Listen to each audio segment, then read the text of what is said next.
Hello दोस्तों, आपका स्वागत है आपके चैनल RSG एजुकेशन 91 में। तो दोस्तों, आपने कल का सेट देखा होगा, यानी सेट 1 आपने कल देखा होगा। आपने सेट 1 देखा होगा। आई होप कि आपको अच्छा लगा होगा। आज हम लोग ने सेट 2 लेकर आए हैं। सेट टू लेकर आए हैं और सेट 2 का क्वेश्चन आपको पहले ही दिया जा चुका था, जो मैंने प्रीवियस वीडियो कल डाला था। तो आज सेट 2 का डिस्कशन हम लोग करते हैं। तो आइए देखते हैं पहला क्वेश्चन है हमारा कि क्षेत्रफल की दृष्टि से भारत का विश्व के देशों में कौन सा स्थान है। मतलब जितना भी क्षेत्रफल है उसके टोटल दृष्टि से जो है कि भारत का कितनावां स्थान है, पाँचवा, सातवां, छठा, आठवां। तो इसका आंसर होगा सातवां। भारत का स्थान सातवां है। अब प्रश्न आता है कि अगर भारत का स्थान सातवां है तो इससे बड़े कौन कौन से देश हैं। तो इससे बड़े देश का नाम है, पहला है रूस। फिर कनाडा है, रूस, कनाडा, चीन, USA यानी संयुक्त राज्य अमेरिका, ब्राज़ील और ऑस्ट्रेलिया। उसके बाद भारत।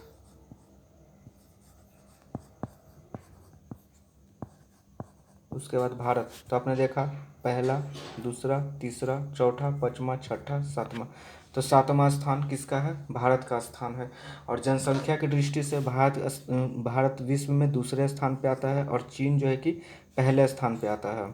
ठीक है, चलिए ये क्वेश्चन हो गया। दूसरा नंबर क्वेश्चन क्या कह रहा है? सेकेंड नंबर क्वेश्चन कह रहा है कि भारत का उत्तर से दक्षिण में विस्तार कितना किलोमीटर है और पूरब से पश्चिम में विस्तार कितना किलोमीटर है। मतलब अगर मैप से देखें तो कह रहा है कि भारत का जो है कि उत्तर से लेकर दक्षिण में कितना किलोमीटर विस्तार है। मतलब ये जो विस्तार है भारत का, ये कितना किलोमीटर है और पश्चिम से पूरब में कितना किलोमीटर है। तो हमारा ऑप्शन इसमें दिया हुआ है 3200 से 2900, 2900 से 3200, 3214 से 2933 और 2933 से 3214। तो आंसर हमारा होगा 3214 से 2933। मतलब 3214 हो गया आपका नॉर्थ टू साउथ। ठीक है, 3214 नॉर्थ टू साउथ। ठीक है, और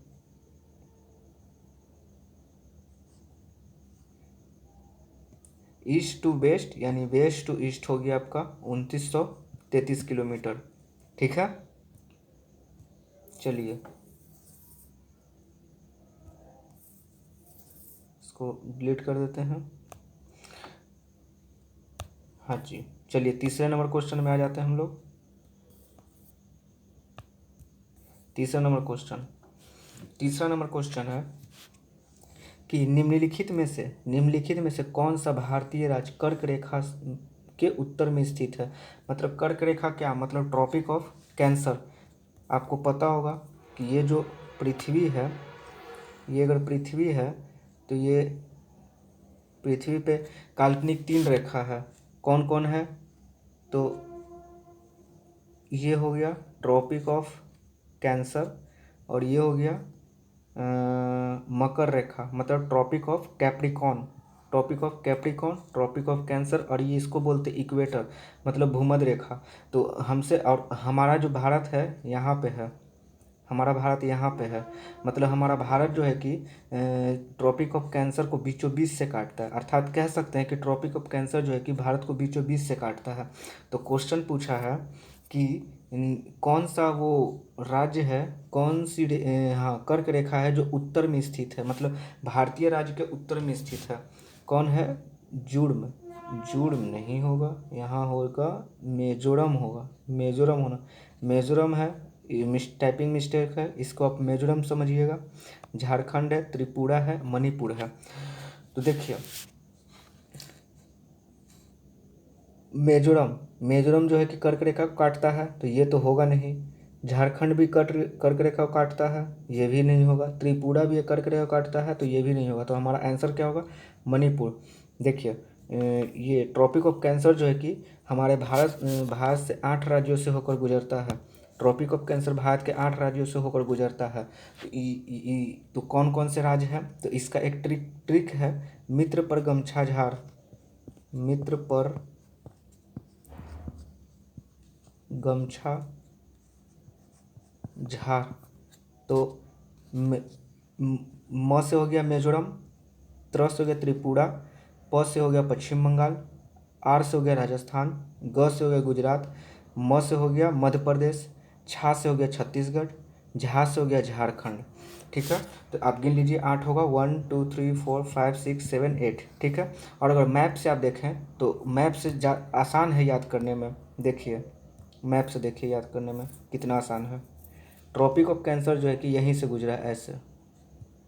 ट्रॉपिक ऑफ कैंसर ये ऐसे गुजरा है।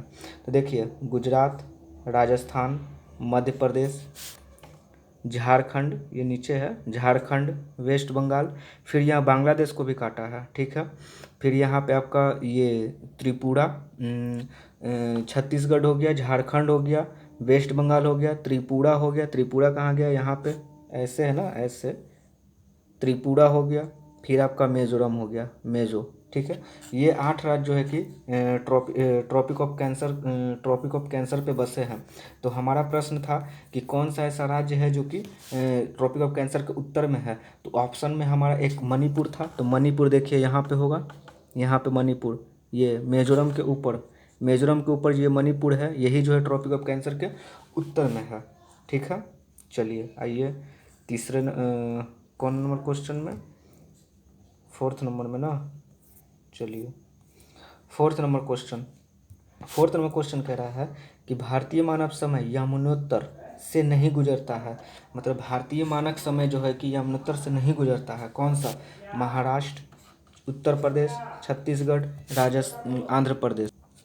भारतीय मानक समय मतलब India standard time, India standard time,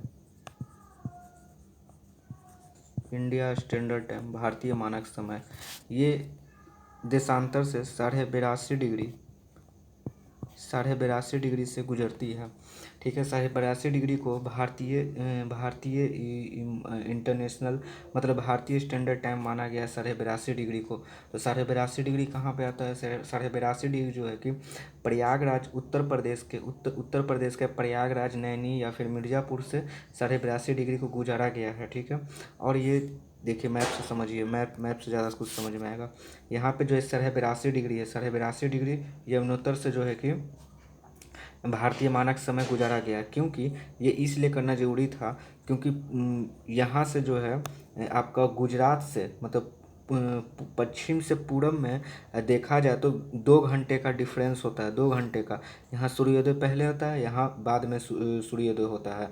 बाद में करने का मतलब 2 घंटे का अंतराल रहता है समय पे। तो पूरे भारत को एक समय में बांधने के लिए हमको एक भारतीय मानक समय रेखा चाहिए। तो ये हम लोग गुजारे हैं यहाँ से, और ये टोटल 5 राज्यों से होकर गुजरा है, जिसमें से पहला ये तो मैंने लाइन ऐसे खींच दिया, लेकिन आप लोग याद रखिएगा। पहला है यूपी, फिर एक एमपी है, यूपी, एमपी। एमपी के नीचे आ जाइए, आप चल जाइए यहाँ उड़ीसा कहीं होगा, उड़ीसा यहाँ पे एमपी, उड़ीसा। फिर आप उड़ीसा के बाद आप नीचे आइए, उड़ीसा के बाद छत्तीसगढ़, फिर आंध्र प्रदेश।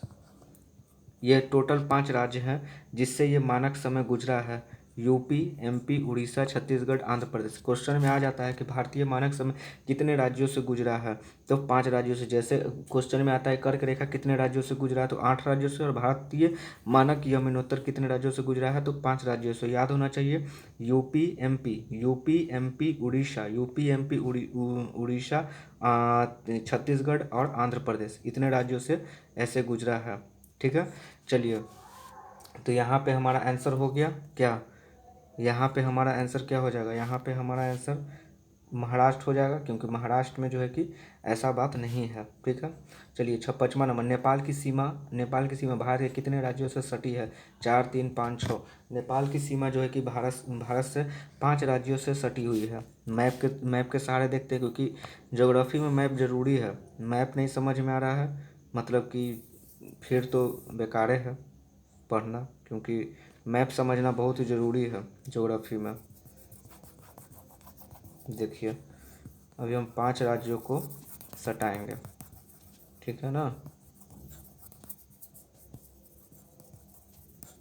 चलो शुरू से आ जाओ। देखो मैप में देखो, ये है आपका नेपाल, ये है नेपाल, ठीक है। नेपाल ये हो गया।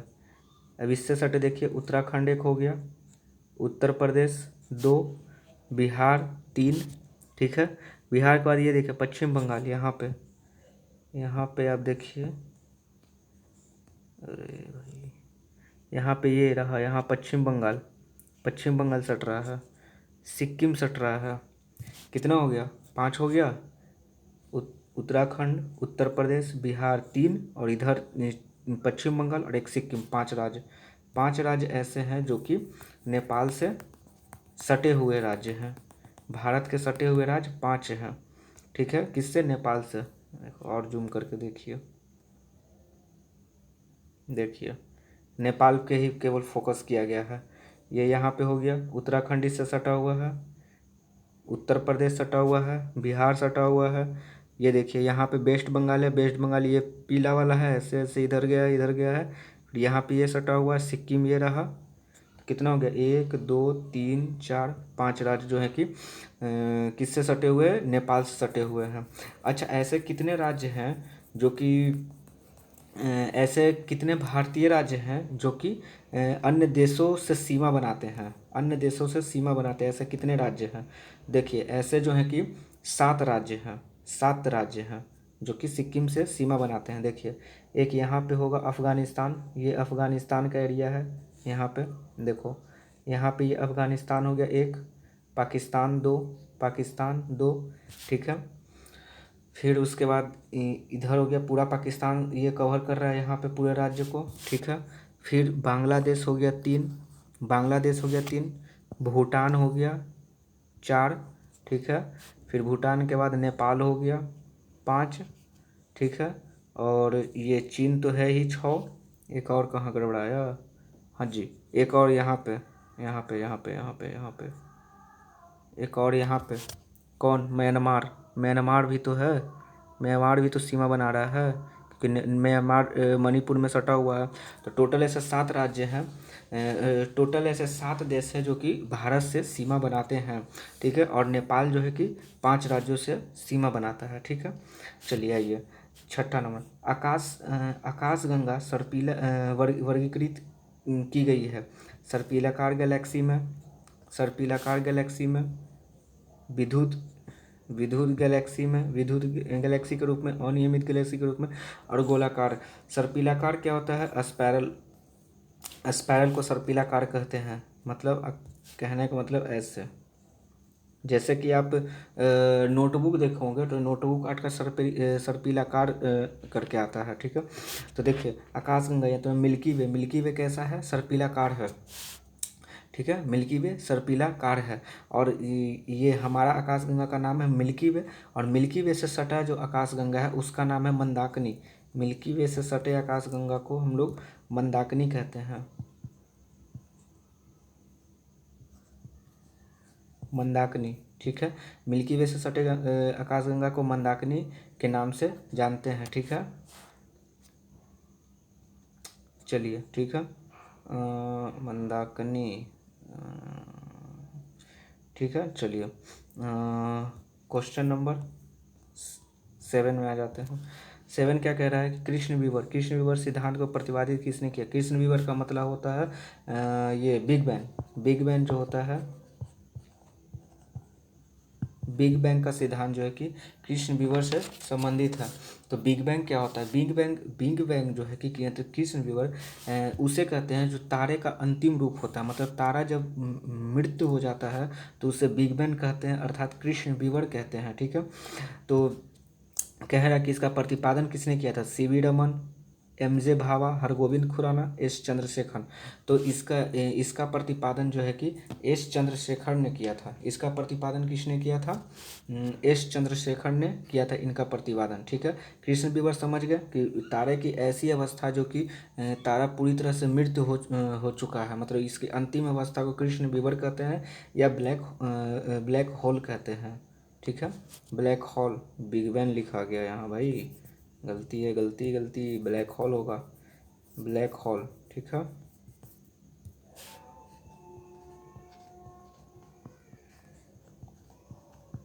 Black hole. ठीक है, चलिए 8वां नंबर में कौन सा है? निम्न में से कौन सा खगोलीय वस्तु नहीं है? पल्सर है, अभिनव तारा है, कृष्ण है, मास्टर क्वार्टर है। तो ये खगोलीय वस्तु नहीं है, तो खगोलीय वस्तु कौन सी नहीं है? खगोलीय वस्तु ये जो है कि मास्टर क्वार्टर जो है खगोलीय वस्तु नहीं है। बाकी ये पल्सर है, कृष्ण है, अभिनव तारा है। पल्सर जो है कि तेज़ी से घूमने वाला तारा है। ठीक है, और ये अभिनव तारा के अंतर्गत ये कृष्ण विवर आते हैं और कृष्ण आते हैं। कृष्ण विवर है, यहाँ पे टाइपिंग मिस्टेक हो गया, कृष्ण विवर है। ठीक है, पल्सर हो गया बहुत तेज़ी से घूमने वाला तारा, कृष्ण विवर उसे कहते हैं, ब्लैक होल को कहते हैं, ये भी अंतरिक्ष का ही पार्ट है। अभिनव तारा के अंतर्गत ये पल्सर और कृष्ण विवर आते हैं और मास्टर क्वार्ट कुछ ऐसा है नहीं। ठीक है, चलिए आगे देखते हैं। आगे है तारे के मध्य दूरी ज्ञात करने की इकाई क्या है? तारे के मध्य दूरी ज्ञात करने की इकाई क्या है? तो तारे के मध्य दूरी क्या है? स्टीलर मील, कॉस्मेटिक किलोमीटर, गैलेक्टिक इकाई या प्रकाश वर्ष। तो तारे के मध्य ज्ञात करने की इकाई है क्या? तो प्रकाश वर्ष। प्रकाश वर्ष से तारे की इकाई ज्ञात की जाती है। ठीक है, मतलब एक प्रकाश वर्ष में जो है कि 3 × 10⁵ किलोमीटर पर सेकेंड होता है। ठीक है, चलिए ध्रुव तारा, ध्रुव तारा किस दिशा में दिखाई देता है?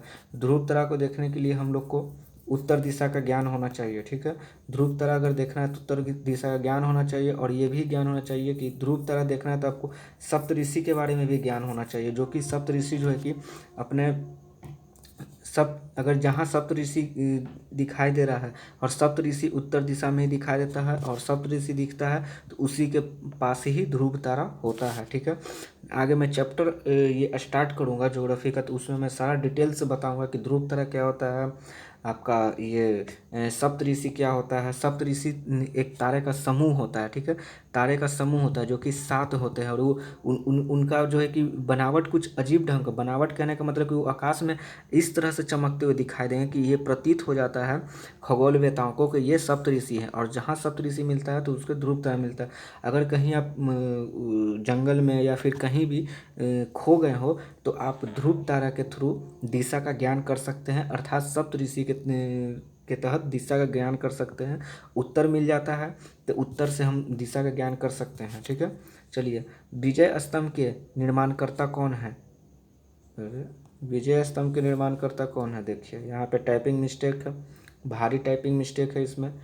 यहाँ पे हो गया AB कुछ लिखा हुआ नहीं है, लेकिन देखिए कुतुब शाही है पहला, महाराणा कुंभा है, नूरजहाँ है, और राजा नगर सेन होना चाहिए यहाँ पे, ये है। तो इसका आंसर हो जाएगा राजा नगर सेन, राजा नगर सिंह। बहुत टाइपिंग मिस्टेक हो जाता है। विजय स्तंभ के निर्माणकर्ता कौन है? विजय स्तंभ के निर्माणकर्ता जो है कि महाराजा राणा कुंभा है। ठीक है, जो कि चित्तौड़गढ़ में करवाए थे। विजय स्तंभ का निर्माण चित्तौड़गढ़ में महाराणा कुंभा ने करवाया था। कुतुब शाही का निर्माण हैदराबाद में गोलकुंडा का किला बनवाया था। नूरजहाँ ने आगरा में इमामत-उद-दौला का किला बनवाया था। ठीक है, चलिए 12 नंबर क्वेश्चन देखिए। 12 नंबर क्या है? यूनेस्को का मुख्यालय कहाँ है? पेरिस है, जनेवा है, उसके बाद पेरिस है, जनेवा है, लग्जमबर्ग है या न्यूयॉर्क है। तो इसका आंसर क्या हो जाएगा? इसका आंसर क्या क्वेश्चन था कि यूनिसेफ का मुख्यालय कहाँ है? तो यूनिसेफ का मुख्यालय जो है कि हमारा न्यूयॉर्क में है, ठीक है, न्यूयॉर्क में है। और इससे पहले ऑप्शन क्या था? पेरिस। पेरिस में किस चीज़ का मुख्यालय है? तो पेरिस में इंटरपोल है। पेरिस में क्या है? इंटरपोल है। इंटरपोल है, पेरिस में इंटरपोल का हेडक्वार्टर है, ठीक है। जेनेवा में जो है कि जेनेवा जेनेवा में किस चीज़ का हेडक्वार्टर है? जेनेवा में आपका संयुक्त राष्ट्र शरणार्थी का हेडक्वार्टर है, ठीक है। फिर आइए सी है लग्जमबर्ग। लग्जमबर्ग में किस चीज़ का हेडक्वार्टर है? तो यूरोपीय संसद का हेडक्वार्टर लग्जमबर्ग में है, ठीक है। यूनिसेफ का मुख्यालय कहाँ है? अरे भाई, ये तो बवंडर हो गया। ये क्या हो गया? बवंडर हो गया। वहाँ भी यूनिसेफ का मुख्यालय पूछा था और यहाँ भी यूनिसेफ का मुख्यालय पूछा। ये क्वेश्चन काट दीजिए, ये कुछ डेट से संबंधित क्वेश्चन है जो कि क्वेश्चन मिसप्रिंट हो गया है। तो इस क्वेश्चन को आप लोग छोड़ दीजिए 13 नंबर को, ठीक है। क्योंकि ये क्वेश्चन मुझे भी अब पता नहीं है कि ये क्वेश्चन क्या है, क्योंकि इसमें ऑप्शन देखने के बाद ऐसा तो लग रहा है कि ये कोई डेट से क्वेश्चन पूछा है कि इस दिन को क्या मनाया जाता है। तो अब ये क्वेश्चन तो समझ में नहीं आ रहा, तो इसको छोड़ दीजिए। चलिए 14 नंबर में देखते हैं हम लोग। 14 नंबर में कह रहा है क्वेश्चन कि मृदंग वाद्य यंत्र के वादक कौन है? मतलब जो मृदंग होता है वो उसके वाद्य यंत्र के वादक कौन है? जोबिनी मेहता है, भजन सोपनी है, ठाकुर भीकम सिंह है, या उस्ताद विंदु खां है? तो इसका आंसर क्या हो जाएगा? इसका आंसर हो जाएगा सी, ठाकुर भीकम खां। ठाकुर भीकम खां जो है कि मृदंग जो होता है एक वाद्य यंत्र होता है, उसको ये बजाते हैं। किसको?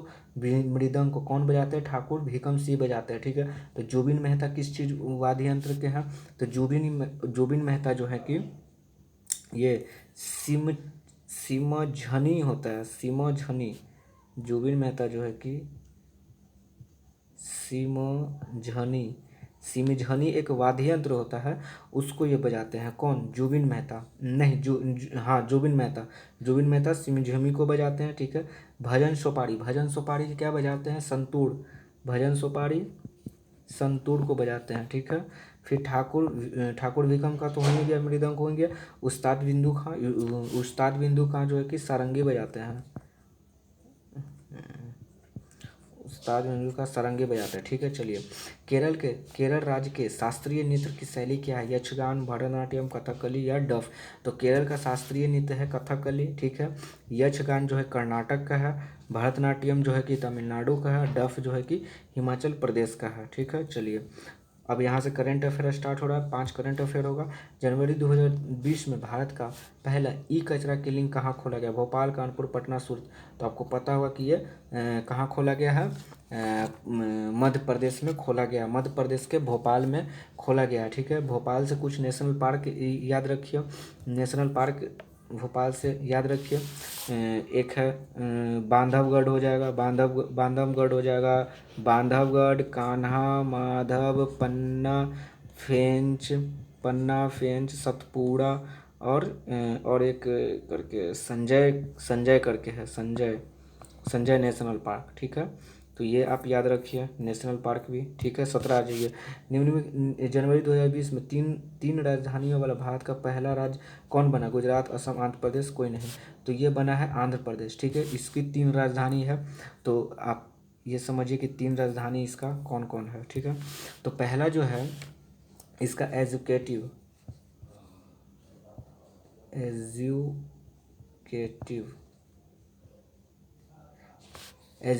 कैपिटल जो है इसका जो है कि कहाँ पे है? विशाखापट्टनम में। एजुकेटिव कैपिटल विशाखापट्टनम में, मतलब कार्यकारी कैपिटल हो गया विशाखापट्टनम हो गया, ठीक है। फिर विधायी लेजिस्लेटिव कैपिटल मतलब विधायी, मतलब जहाँ कानून पेश किया जाता है, ठीक है। मतलब जहाँ कानून बनता है वो हो गया अमरावती, ठीक है। और एक हो गया जुडिशियरी मतलब न्यायिक, वो हो गया आपका कन्नड़, क्या नाम है, हाँ, कुर्नूल, ठीक है। चलिए तो ये तीन राजधानी इसका हो गया, ठीक है। चलिए जनवरी 2020 में 5वां नेशनल आइस हॉकी चैंपियनशिप कहाँ आरंभ किया गया?